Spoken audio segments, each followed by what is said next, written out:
how to tell me a story. Okay. How about you guys? Do you want to listen to our story? Well, let's come and wait. This is Gabriel's diary.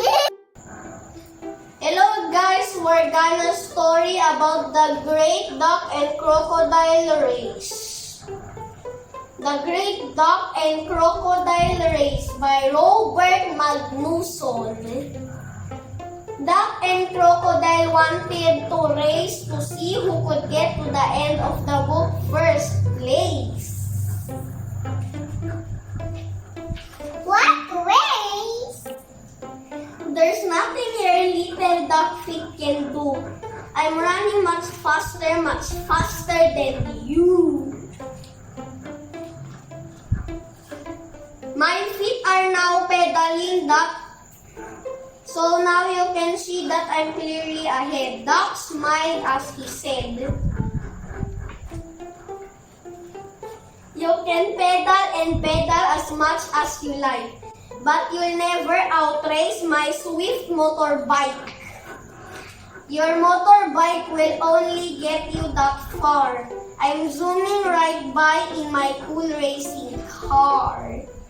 A bike and a car, the outcome's the same. They're both slow as turtles compared to my train." Splosh! Can a train go on water? Do you think it can float? You'll only get by when you're riding a boat. A boat is one way, but here's something unseen. As I pop up beneath you in my pink submarine.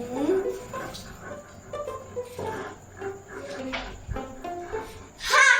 I'm not staying here as a submarine rider. I take you to the air in my trusty hang glider.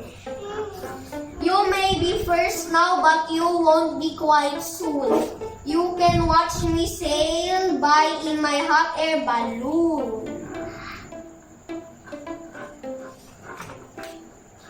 Your balloon won't be first, on that you can bet. A balloon is all air when compared to my jet. If a jet all you've got, then I think you should hide. Because you'll get a big shock from my rocket-fueled ride. But Duck could not turn his jet plane so soon, and it crashed into Croc's rocket with a powerful boom! Is the end of the book. Where are Crocodile and Duck? Did anyone make it? Were they both out of luck? Hooray! We both made it! We got to the end and we both got here first. They let out a burst. So, Gab, who won first place? Both of them. Do you like it? Yes. How about you? Do you like it? See you in our next vlog!